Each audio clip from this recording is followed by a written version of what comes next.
آج میں آپ لوگوں کو کچھ اہم باتیں بتلانے والا ہوں، باتیں بڑی اہم ہیں، وہ باتیں جو آپ کے لیے جاننا بے حد ضروری ہے۔ تو وہ کون سی باتیں؟ میں 5 باتیں آپ لوگوں کو ایسی بتانے جا رہا ہوں جس کا آپ کے لیے جاننا بہت ضروری ہے۔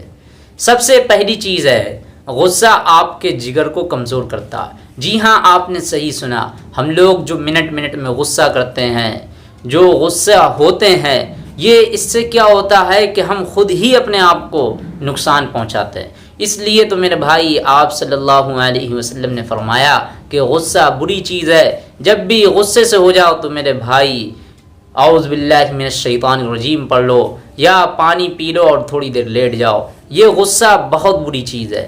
تو اس سے ایک نقصان آپ کا کیا ہوتا ہے؟ وہ نقصان یہی ہوتا ہے کہ غصے سے آپ کا جگر جو ہے نا وہ کمزور ہوتا چلا جاتا ہے۔ اور اگر آپ کے اندر غصہ کرنے کی عادت ہے، منٹ منٹ پہ آپ کو غصہ آتا رہتا ہے، ذرا سی کوئی چھوٹی موٹی بات ہوئی اور آپ کو غصہ آ گیا، تو میرے بھائی آپ یہ روزانہ جو غصہ کر رہے ہیں، یہ آپ اپنے آپ کو بہت نقصان میں پہنچا رہے ہیں۔ یہ نہ سمجھے کہ ہمیں غصہ آ رہا ہم دوسرے کو نقصان پہنچائیں۔ دیکھو، غصہ ایک بے وقوفہ پن ہے۔ غصہ جو ہوتا ہے نا آدمی کا، وہ ایک بے وقوفہ پن ہوتا ہے، کیونکہ وہ ہمیشہ جو ہے نا غصے میں اپنے آپ کو ہی نقصان پہنچاتا ہے، اپنے چیزوں کو ہی نقصان پہنچاتا ہے۔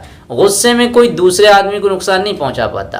اگر اس کو نقصان پہنچا بھی دیا تو بعد میں جب آپ کا غصہ ٹھنڈا ہو جائے گا، آپ خود اپنے دل سے پوچھیں کہ یار ہم نے اس سے نقصان نہیں پہنچایا بلکہ اپنے آپ کو نقصان پہنچایا۔ تو اس لیے غصہ کیا ہے؟ غصہ آپ کے جگر کو کمزور کرتا ہے۔ دوسری چیز ہے، رونا پھیپھڑوں کو کمزور کرتا ہے۔ یہ آج جو لوگ روتے رہتے ہیں، بات بات پہ آنسو ان کے نکلتے رہتے ہیں، روتے رہتے ہیں، اس سے کیا ہوتے ہیں؟ پھیپھڑے کمزور ہوتے ہیں۔ دیکھیں، آپ یہ بھی ایک بات سمجھ لیں، آپ لوگ یہ سمجھ رہے ہوں کہ بچے تو بہت جلدی جلدی روتے رہتے ہیں، تو دیکھیں یہ بچوں کی باتیں نہیں ہو رہی ہیں۔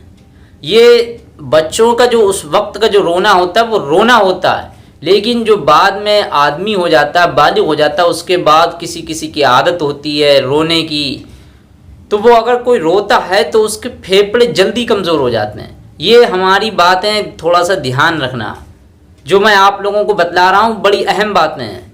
تو رونا جو ہے نا وہ پھیپھڑے کو کمزور کرتا ہے۔ بہت سے لوگ روتے رہتے ہیں، انہیں بتلائیں کہ اس سے رونا نہیں چاہیے، ہمیں تو صبر کرنا چاہیے، شکر کرنا چاہیے۔ اگر ہماری کوئی چیز گمزدہ ہو گئی ہے یا کوئی ہمیں پریشانی ہے تو ہم اسے رو کے کیوں بتائیں؟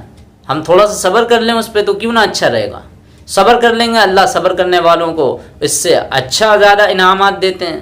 میرے بھائی، حضرت ایوب علیہ السلام کتنے بڑے نبی گزرے ہیں، ان کا صبر و شکر کا معاملہ کیا ان سے زیادہ پریشانی آپ کو ہے؟ نہیں ہے۔ پورے جسم میں کیڑے لگ گئے، بیماری ایسی لگ گئی، پھر بھی اس حال میں صبر کرتے رہے۔ حضرت یوسف علیہ السلام، ان کے باپ حضرت اسحاق علیہ السلام، کیسے جدائی کے غم میں بیٹے کو کنویں میں پھینک دیا گیا، کس طریقے سے صبر کرتے رہے، آنکھوں کی بینائی بھی چلی گئی، صبر کری اللہ نے، پھر واپس بینائی دے دی۔ تو یہ صبر بہت اچھی چیز ہے۔ تو رونا جو ہے نا پھیپھڑے کو کمزور کرتا ہے۔